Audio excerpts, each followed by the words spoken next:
Hello everyone, welcome to MC biology classes Bangla. আমি আবার চলে এসেছি আর এবার with the second chapter of NCERT class 11 biology. NCERT biology বইতে ক্লাস 11-এর সেকেন্ড চ্যাপ্টারে কি আছে বলো তো? Yes, the biological classification. তো আজকের ভিডিওতে আমরা বায়োলজিক্যাল ক্লাসিফিকেশনের কিছুটা পোর্শন ভালো করে পড়াশোনা করব। তো তোমাদের কি করতে হবে?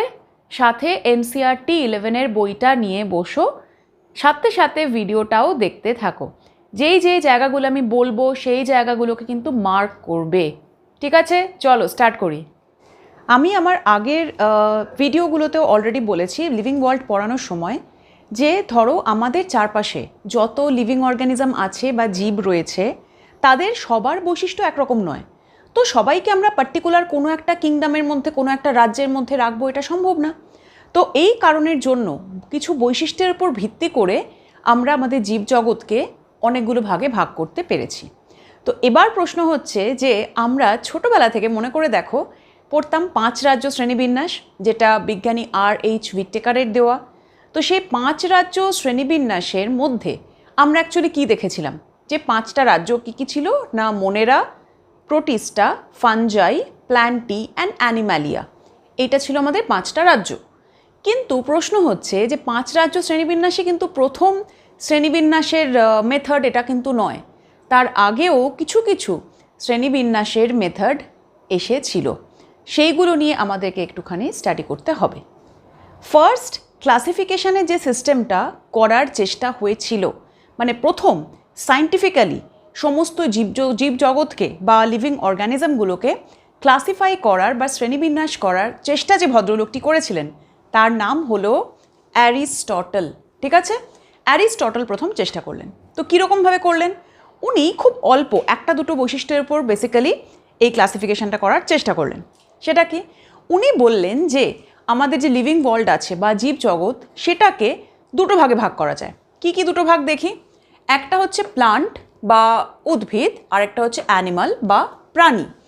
এবার উনি প্লান্টের উপরও মানে উদ্ভিদের মধ্যেও উনি ওদের হাইট মানে দৈর্ঘ্যের উপর ভিত্তি করে কিছু ভাগ করেছিলেন, যেমন হার্ব, শ্রাব আর ট্রি, বড় গাছগুলোকে ট্রি বলা হয়েছিল। আর অ্যানিমালদের মধ্যে উনি মানে প্রাণীদের মধ্যেও দুটো ভাগে ভাগ করলেন, একটা হলো অ্যানাইমা আর একটা হলো ইনাইমা। কীরকম? আমাদের হয়তো শুনলে এটা অদ্ভুত লাগতে পারে, কিন্তু একদম প্রথম দিকের ক্লাসিফিকেশন সিস্টেম এটাও ভাবতে হবে, তখন কিন্তু সায়েন্স বা বিজ্ঞান অতটা উন্নত ছিল না, এতটা ডেভেলপ ছিল না। তো উনি ওনার মতন করে ক্লাসিফিকেশন করেছিলেন। তো সেখানে বলা হলো কি, অ্যানাইমা হচ্ছে সেই ধরনের অ্যানিমাল বা প্রাণী যারা উইদাউট আরবিসি মানে যাদের মধ্যে রেড ব্লাড সেল বা লোহিত কণিকা অনুপস্থিত, তারা হচ্ছে অ্যানাইমা। আর ইনাইমা হচ্ছে সেই ধরনের অ্যানিমাল বা প্রাণী যাদের মধ্যে উইথ আরবিসি মানে যাদের মধ্যে রেড ব্লাড সেল বা লোহিত কণিকা উপস্থিত। তো এইরকমভাবে অ্যারিস্টটল ভদ্রলোক, অ্যারিস্টটল খুব নামকরা বিজ্ঞানী, তো উনি কী করলেন, জীবজগৎকে দুটো ভাগে ভাগ করলেন। কিন্তু কি বলতো, এই যে ওনার এই ক্লাসিফিকেশন সিস্টেমটা এটা খুব একটা যে প্রশংসা পেল বা খুব একটা সবাই মেনে নিল এরকম কিন্তু নয় ব্যাপারটা। এরপরে আরও কিছু সিস্টেম অফ ক্লাসিফিকেশন কিন্তু পরপর আসতে লাগলো, যদিও finally 5 kingdom system of classification বা 5 রাজ্য শ্রেণীবিন্যাস সব থেকে বেশি সর্বজন স্বীকৃত হলো বা সব থেকে বেশি অ্যাকসেপ্টেড হলো। আমরা ধীরে ধীরে ওখানে পৌঁছাচ্ছি, ঠিক আছে? তো আমরা যখন কথা বলছি যে শ্রেণীবিন্যাস পদ্ধতি বা ক্লাসিফিকেশন সিস্টেমের ব্যাপারে, তো সেখানে আমরা কি দেখেছিলাম, অ্যারিস্টটল প্রথম একটা সায়েন্টিফিক অ্যাপ্রোচ করেছিলেন, মানে প্রথম একটা বিজ্ঞানসম্মত পদ্ধতিতে উনি শ্রেণীবিন্যাসের চেষ্টা করেছিলেন। কিন্তু ওনার দেওয়া পদ্ধতিটা খুব একটা কিন্তু অ্যাকসেপ্টেড বা খুব একটা গৃহীত হয়নি, কেউ খুব একটা ওটাকে গুরুত্ব দেয়নি। তো তোমাকে যদি নিট পরীক্ষায় দেওয়া হয় প্রথম টু কিংডম ক্লাসিফিকেশন বা 2 রাজ্য শ্রেণীবিন্যাস কে করেছিলেন, আনসারটা এখানে দেখো লিখে দিয়েছি, ক্যারোলাস লিনিয়াস। এই ক্যারোলাস লিনিয়াসের নামটা নিশ্চয়ই জানা আছে। উনি কি করেছিলেন উনি? ইয়েস, বাইনোমিয়াল নোমেনক্লেচার, দ্বিপদ নামকরণ, সবার নিশ্চয়ই জানা আছে। চলো, তো এবার আমরা কি দেখব যে লিনিয়াস যে 2 রাজ্য শ্রেণীবিন্যাস করলেন, কি কি সেই রাজ্যগুলো? একটা হচ্ছে Plantae, kingdom Plantae, and the second one is Animalia. তার মানে উনি কি করলেন অ্যাকচুয়ালি, যত জীব আছে, যত লিভিং অর্গানিজম আছে, ওনার বক্তব্যকে মেনে নিতে হলে সবাই হয় তোমার উদ্ভিদ রাজ্যের মধ্যে পড়বে, না হলে প্রাণী রাজ্যের মধ্যে পড়বে। এবার তোমরা অলরেডি এতদিন বায়োলজি পড়ে এটা তো বুঝেই গেছো যে যত অর্গানিজম রয়েছে সবাইকে কি আমরা হয় প্লান্ট বা নয় অ্যানিমাল বলতে পারি? কখনোই পারি না। ধরো আমি যদি আজকে ব্যাকটেরিয়ার কথা বলি, রাইট, ব্যাকটেরিয়াকে আমি কোথায় রাখবো? প্ল্যান্টে রাখবো না অ্যানিমালে রাখবো? যদিও হ্যাঁ, যখন এই সিস্টেম অফ ক্লাসিফিকেশনটা করা হয়েছিল তখন বিজ্ঞানীদের মতে ব্যাকটেরিয়াকে তারা প্ল্যান্টের মধ্যে রাখতেন। তার কারণ কি ছিল? কারণ প্ল্যান্ট বা উদ্ভিদে সেল ওয়াল বা কোষপ্রাচীর ছিল, ব্যাকটেরিয়াতেও সেল ওয়াল ছিল। শুধুমাত্র এই বৈশিষ্ট্যটার উপর ভিত্তি করে ওনারা কি করতেন, ব্যাকটেরিয়াকেও প্ল্যান্টের মধ্যে ইনক্লুড করে দিতেন। কিন্তু তোমরা বা পরবর্তীকালে আমরা সবাই এটাই জানি যে ধরো প্ল্যান্ট হচ্ছে কি ইউক্যারিওটিক, রাইট, আর ব্যাকটেরিয়া যারা তারা প্রোক্যারিওটিক। প্ল্যান্ট নর্মালি বহুকোষী বা মাল্টিসেলুলার, ব্যাকটেরিয়া কি এককোষী বা ইউনিসেলুলার। প্ল্যান্ট নর্মালি ফটোসিনথেসিস করে, আর ব্যাকটেরিয়ার মধ্যে কিছু ব্যাকটেরিয়া ছাড়া বাকিরা ফটোসিনথেসিস করতে পারে না। তার মানে প্ল্যান্ট এবং ব্যাকটেরিয়ার মধ্যে অ্যাকচুয়ালি যদি আমরা ভাবি অনেক পার্থক্য আছে। তো কি করে তুমি তাকে প্ল্যান্টের মধ্যে রাখতে পারো? তার মানে কিছু গোলমাল তো রয়ে গেল এই সিস্টেম অফ ক্লাসিফিকেশনটাতে। তো অবভিয়াসলি ইট গট রিজেক্টেড, এটাকে অ্যাকসেপ্ট করা হলো না। তো এরপরে কি এলো? এরপরে এলো 3 কিংডম সিস্টেম অফ ক্লাসিফিকেশন বা 3 রাজ্য শ্রেণীবিন্যাস। দেখো এখানে আমি আলাদা করে মার্ক করে দিয়েছি, প্ল্যান্টি, অ্যানিম্যালিয়া এই দুটো কিংডম তো ছিলই, তার সাথে অ্যাডিশনালি এলো হচ্ছে কিংডম প্রোটিস্টা। তো প্রোটিস্টার মধ্যে কি করা হলো? যত ইউনিসেলুলার ইউক্যারিওট ছিল, মানে যত এককোষী ইউক্যারিওটিক অর্গানিজম ছিল, তাদের সবাইকে এই প্রোটিস্টা কিংডমের মধ্যে ঢুকিয়ে দেওয়া হলো। এবার প্রশ্ন হচ্ছে নিটে এখান থেকে ম্যাম কী ধরনের কোয়েশ্চেন আসতে পারে? দেখো তোমাকে দিতে পারে যে 3 কিংডম সিস্টেম অফ ক্লাসিফিকেশন কোন সায়েন্টিস্ট করলেন? আনসার তুমি জানো, হেকেল। আর তোমাকে দিতে পারে 3 কিংডম সিস্টেম অফ ক্লাসিফিকেশনে কোন নতুন কিংডমটা সংযোজন হলো, কোন কিংডমটা অ্যাড হলো যেটা 2 কিংডমে ছিল না? Yes, the answer is Protista. এগুলো কিন্তু ভালো করে মনে রাখতে হবে। ওকে, চলো এবার 3 কিংডম সিস্টেমে কি হচ্ছে, অল দ্য ইউনিসেলুলার ইউক্যারিওট তাদেরকে আমরা প্রোটিস্টার মধ্যে ঢুকিয়ে দিয়েছি, ফাইন। কিন্তু তাহলেও প্রবলেমটা তো মিটছে না। তার কারণ হচ্ছে ওই একই জায়গায় রয়ে গেছি। এখানে কাদেরকে ঢোকালাম? ইউনিসেলুলার ইউক্যারিওটদেরকে ঢুকিয়েছি। তো অবভিয়াসলি প্রোক্যারিওট বেচারারা যাবে কোথায় বাবা? প্রোক্যারিওট মানে যারা ব্যাকটেরিয়ারা, তাদের রাখার জন্য এখনও কোনো জায়গা পাওয়া যায়নি। তাহলে এই সিস্টেমটাও খুব একটা গৃহীত হলো না, অ্যাকসেপ্টেড হলো না। এরপরে এলো কি 4 কিংডম সিস্টেম অফ ক্লাসিফিকেশন। একটা একটা করে ধাপে ধাপে এগোনো হচ্ছে, একটা একটা করে কিংডমের অ্যাডিশন হচ্ছে। 4 কিংডম সিস্টেম অফ ক্লাসিফিকেশন কে করলেন? বিজ্ঞানী কোপল্যান্ড। এই নামগুলো বাবা তোমরা ভালো করে মনে রেখো। আমি একটু সরে যাচ্ছি, জাস্ট এই টেবিলটা মানে যেটা আমি লিখেছি বোর্ডে একটা স্ক্রিনশট নিয়ে রাখো।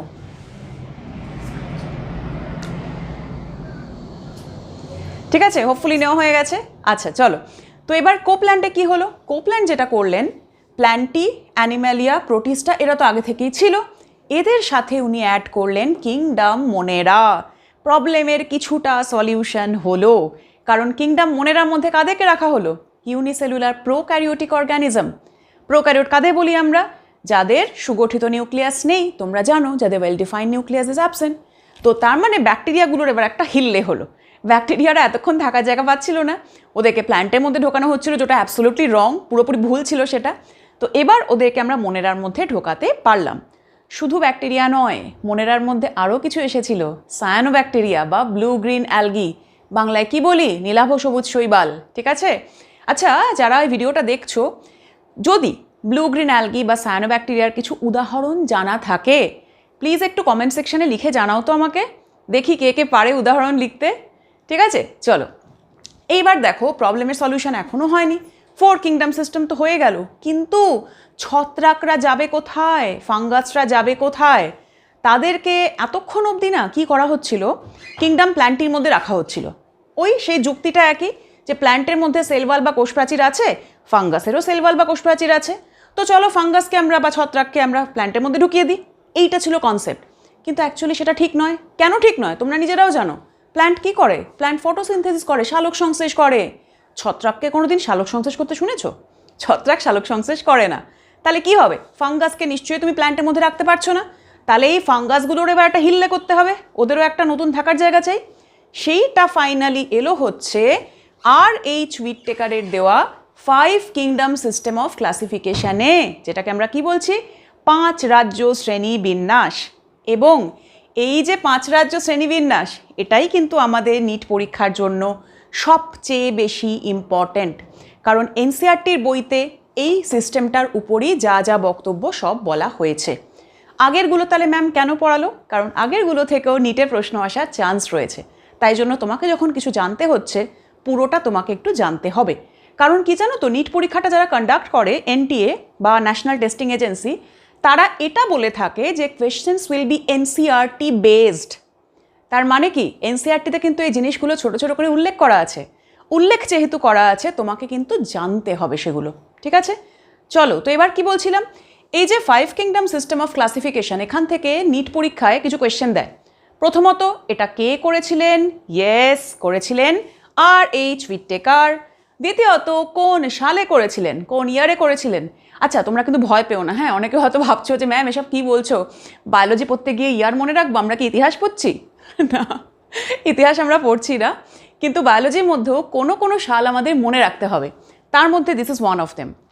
তো আর.এইচ. হুইটেকার কবে করলেন? 1969, 1969-এ উনি এই সিস্টেম অফ ক্লাসিফিকেশনটা করলেন।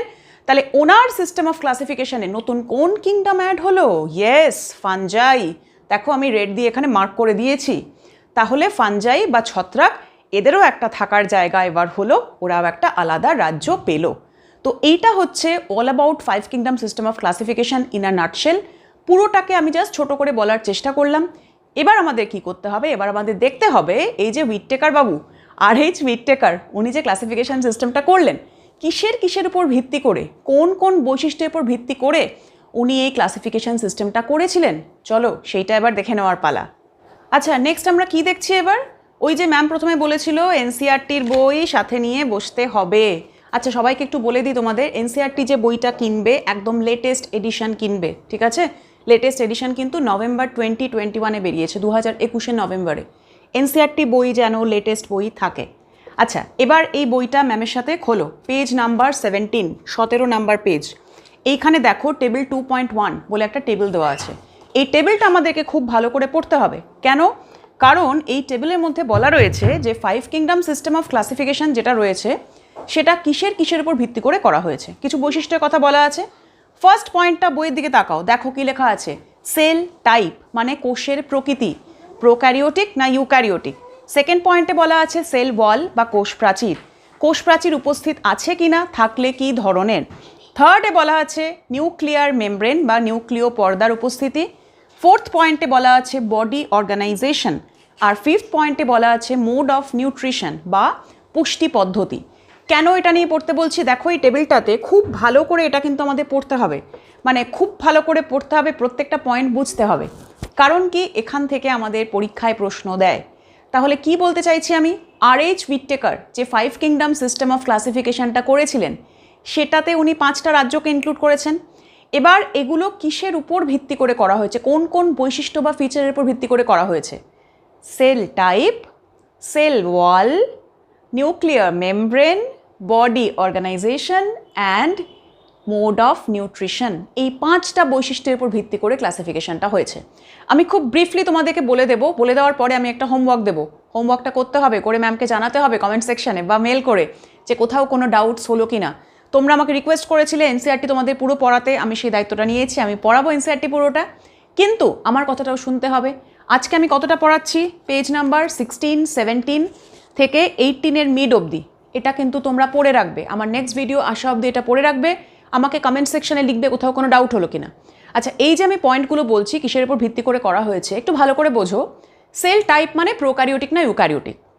অলরেডি আমি বলে দিয়েছি কি, কিংডম মোনেরা এর মধ্যে, এখানে কিংডম মোনেরা এর মধ্যে কারা ইনক্লুডেড ছিল? সমস্ত ব্যাকটেরিয়া মানে প্রোক্যারিওটিক।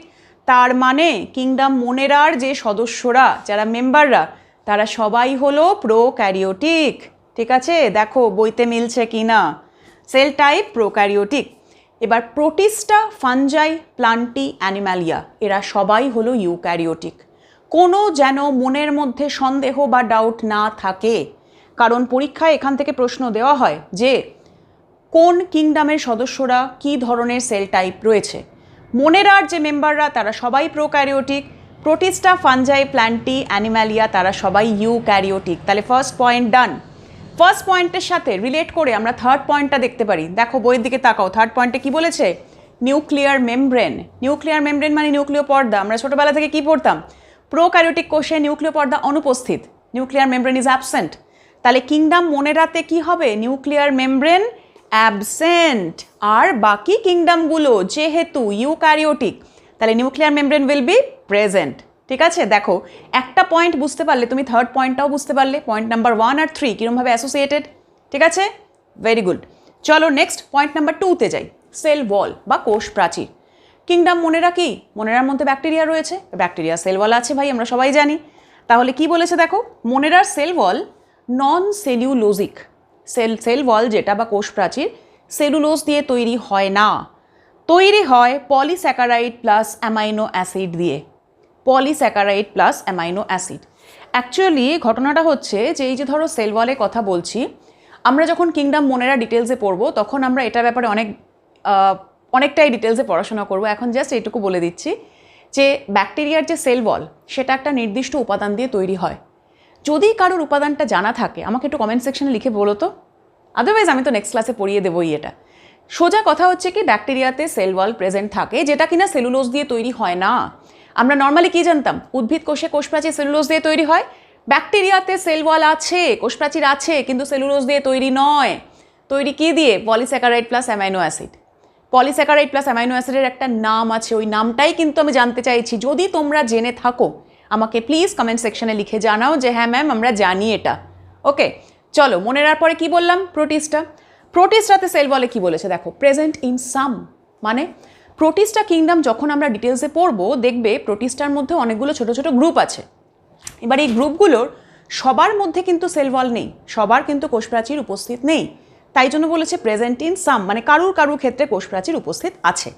এটাও আমরা ডিটেলসে যখন প্রোটিস্টা পড়বো তখন পড়ে নেব। আচ্ছা, মোনেরা হলো প্রোটিস্টার। এরপরে কি আছে? কিংডম ফানজাই বা ছত্রাক।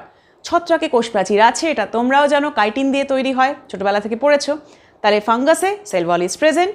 আচ্ছা, তো ফানজাইয়ের পরে কে আসছে? Kingdom plenty. প্ল্যান্টিতে তো কোষ প্রাচীর আছে, সেল ওয়াল আছে, সেলুলোজ দিয়ে তৈরি হয়। তারপরে আসছে অ্যানিম্যালিয়া বা প্রাণী। প্রাণীদের তো কোষ প্রাচীর থাকে না, so cell wall is absent. ঠিক আছে, 3টে পয়েন্ট আমাদের হয়ে গেছে, কিন্তু ভালো করে বুঝতে হবে। 4 নম্বর পয়েন্টে জলদি চলে এসো। কি বলা হয়েছে? Body organization. এবার দেখো মোনেরার মেম্বার কারা বলেছিলাম? প্রোক্যারিওট, ইউনিসেলুলার, এককোষী। একটাই তো কোষ আছে, তাহলে বডি অর্গানাইজেশন বা কোষীয় গঠন কিরম হবে? সেলুলার, কোষীয়। একটাই তো কোষ আছে। যদি একাধিক কোষ থাকে তবেই না সেই কোষগুলো একসাথে সম্মিলিত হয়ে কলা তৈরি করার একটা প্রশ্ন ওঠে। কিন্তু যাদের একটাই কোষ তাদের আবার কলা কোত্থেকে হবে, তাদের টিস্যু কোত্থেকে হবে? তাই জন্য কি বলবো? বডি অর্গানাইজেশন মোনেরাতে সেলুলার। ঠিক আছে, চলো এবার আসো প্রোটিস্টা। প্রোটিস্টায় কি বলেছে? প্রোটিস্টা কি? আমি আগেই বলেছিলাম প্রোটিস্টার সদস্যরা কীরকম? এককোষী ইউক্যারিওট। তাহলে সেখানেও একটাই কোষ, তাহলে কোষীয় গঠন কি হচ্ছে? বডি অর্গানাইজেশন কীরকম হচ্ছে? সেলুলার, কোষীয়। কারণ এখানেও তো একটাই কোষ, একটা কোষ আর কলা থেকে তৈরি করবে, সো সেলুলার হলো। থার্ডে এসো। থার্ড হচ্ছে ফানজাই। ফানজাইতে কি হয় দেখো, ফানজাই বা ছত্রাকের মধ্যে মোস্টলি ওরা বহুকোষী হয়। কোনো কোনো ফাঙ্গাস আছে যারা এককোষীয় হতে পারে। যদি কারোর এককোষী ছত্রাকের উদাহরণ জানা থাকে আমাকে প্লিজ কমেন্ট সেকশনে নিচে লিখে জানাবে। আচ্ছা, এখানে কি বলা হয়েছে দেখো, মাল্টি সেলুলার। বই থেকে দেখো, multi cellular or loose tissue. অনেকগুলো সেল দিয়ে তৈরি হতে পারে, কিন্তু এই সেলগুলো একসাথে মিলে যে টিস্যু তৈরি করে, মানে কলা তৈরি করে, সেটা যে খুব একটা টাইটলি বাউন্ড টিস্যু এরকম নয়, লুজলি অ্যাসোসিয়েটেড। ঠিক আছে, লুজ টিস্যু। প্ল্যান্টে আসো। প্ল্যান্টে কি বলেছে? Tissue or organ. প্ল্যান্ট বা মানে উদ্ভিদ জগৎ যেটা, সেটা অনেকটাই উন্নত, সেখানে কোষগুলো মিলে কলা তৈরি করে ফেলেছে, তাই টিস্যু। এবং অনেকগুলো টিস্যু নিয়ে কি তৈরি হয়? অর্গ্যান তৈরি হয়। ঠিক আছে, আমরা ছোট থেকে হায়ারার্কি পড়তাম, সেল, অনেকগুলো সেল নিয়ে টিস্যু, অনেকগুলো টিস্যু নিয়ে অর্গ্যান, অনেকগুলো অর্গ্যান নিয়ে অর্গান সিস্টেম। ঠিক আছে, এগুলো আমরা ছোট থেকে পড়তাম। যাই হোক, তো এখানে হলো তাহলে প্ল্যান্টের ক্ষেত্রে টিস্যু অর অর্গ্যান, আর অ্যানিমালের ক্ষেত্রে টিস্যু অর অর্গ্যান সিস্টেম। সবসময় এই হায়ারার্কিটা মনে রাখার চেষ্টা করবে। ঠিক আছে, সেল, টিস্যু, অর্গ্যান সিস্টেম, এই হায়ারার্কিটা মনে রাখবে। তো এটা হলো। আর লাস্ট পয়েন্ট যেটা আমাদের, সেটা হচ্ছে মোড অফ নিউট্রিশন, মানে পুষ্টি পদ্ধতি। পুষ্টি পদ্ধতির ব্যাপারে কি পড়বো দেখো, এই যে কিংডম মোনেরা রয়েছে, মোনেরা কিংডম না, এর যে সদস্যরা তারা হচ্ছে এককোষী প্রোক্যারিওট, তো মানে খুবই অনুন্নত, একেবারে নিম্ন শ্রেণীর। কিন্তু এদের মধ্যে বিভিন্ন ধরনের পুষ্টি পদ্ধতি দেখতে পাওয়া যায় এবং এটা বলা হয় যে কিংডম মোনেরা যেটা রয়েছে না, তাদের মধ্যে সবথেকে বেশি মেটাবলিক ডাইভার্সিটি দেখতে পাওয়া যায়। তুমি যদি এই বইয়ে দেওয়ার চার্টটা একটু দেখো ভালো করে, দেখবে ওদের পুষ্টি পদ্ধতির মধ্যে সব ধরনের পুষ্টি রয়েছে। ওরা তোমার অটোট্রফিক মানে স্বভোজী হতে পারে, ওরা হেটেরোট্রফিক বা পরভোজী হতে পারে। এবার অটোট্রফিক বা স্বভোজী তারও দুটো ভাগ হয়। একটা হয় ফটোসিনথেটিক, যারা সালোক সংশ্লেষ করতে পারে, আরেকটা হয় কেমোসিনথেটিক, যারা কেমিক্যাল থেকে নিয়ে আলটিমেটলি এনার্জি তৈরি করতে পারে। এগুলো পরে আমরা ডিটেলসে পড়বো, জাস্ট এই টেবিলটা পড়ার জন্য এটুকু বলছি। আর যারা হেটেরোট্রফিক মানে পরভোজী, তাদের মধ্যে কি কি হতে পারে? হয় তারা প্যারাসাইটিক হতে পারে। প্যারাসাইটিক মানে কি? পরজীবী, যারা কোনো পোষক কোষের থেকে পুষ্টি উপাদান সংগ্রহ করে। আর কি হতে পারে? স্যাপ্রোফাইটিক মানে হচ্ছে মৃতজীবী। তাহলে দেখো যত রকমের পুষ্টি সম্ভব সব মোনেরার মধ্যে আছে। অথচ মোনেরা মানে যার সদস্যরা হচ্ছে ব্যাকটেরিয়া, তারা কি অতি ক্ষুদ্র এককোষী প্রোক্যারিওটিক, তাদের মধ্যে এত বৈচিত্র্য, মানে ভাবতেও অবাক লাগে, মানে জীবজগৎ যে কি অদ্ভুত। আচ্ছা, তো এরপরে মোনেরার পরে কি আছে? প্রোটিস্টা। প্রোটিস্টার মধ্যে দেখো কি বলা হয়েছে, অটোট্রফিক অ্যান্ড হেটারোট্রফিক, মানে স্বভোজীও হতে পারে পরভোজীও হতে পারে। ফানজাই কখনোই বাবা স্বভোজী হবে না, কোনোদিনও কোনো ছত্রাক সালোক সংশ্লেষ করে না। তো হেটারোট্রফিক পরভোজী পুষ্টি। পরভোজীর মধ্যে এখানে বলে দিয়েছে স্যাপ্রোফাইটিক আর প্যারাসাইটিক। স্যাপ্রোফাইটিক মানে কি? মৃতজীবী, যারা মৃত বস্তুর থেকে নিউট্রিশন বা পুষ্টি উপাদান সংগ্রহ করে, অথবা প্যারাসাইটিক বা পরজীবী হতে পারে। আর প্ল্যান্টের ক্ষেত্রে তো এটা আমার বলার কিছুই নেই, অটোট্রফিক স্বভোজী। আমাদের সারা দুনিয়াতে মানে মুখ্য উৎপাদক হচ্ছে উদ্ভিদ, ফটোসিনথেসিস করছে। আর অ্যানিমালের মধ্যে কি দেখতে পাই? অ্যানিমাল যারা আমরা হেটেরোট্রফিক, তার মধ্যে কি বলেছে? হলোজোইক, স্যাপ্রোফাইটিক এটসেট্রা। হলোজোইক হচ্ছে অ্যানিমালের মানে প্রাণীর যে পুষ্টি পদ্ধতি, তাকে আমরা হলোজোইক পুষ্টি বলতাম। এগুলো ছোটোবেলার বইতে পড়েছো, যদি মনে থেকে না থাকে মাধ্যমিকের বইটা একবার খুলে নিয়ে এগুলো টার্মগুলো একবার দেখে নেবে, আশা করি কোনো সমস্যা হবে না। ঠিক আছে, তো এই অবধি আমরা আজকে পড়লাম। এবার হোমওয়ার্কটা ম্যাম তোমাদের কি দিয়েছে অলরেডি বলে দিয়েছে। পেজ নাম্বার 18 পেজের মাঝখান অবধি, মানে কিংডম মোনেরা শুরুর আগে অবধি খুব ভালো করে পড়ে রাখবে। এনসিইআরটি আমি সবসময় বলি প্রত্যেকটা চ্যাপ্টার 7 থেকে 8 বার পড়ে ফেলো। ভিডিওটা একটু দেখে নাও, আশা করি কোনো সমস্যা হবে না। কোনো সমস্যা হলে কমেন্টে লিখবে, আদারওয়াইজ আমাকে ইমেল করবে, ইমেল আইডি আমি দিয়ে দিচ্ছি। খুব শিগগিরই আমি পরের পার্ট অফ দিস ভিডিও নিয়ে আসবো, কিংডম মোনেরা নিয়ে চলে আসবো। ততক্ষণ অবধি টাটা।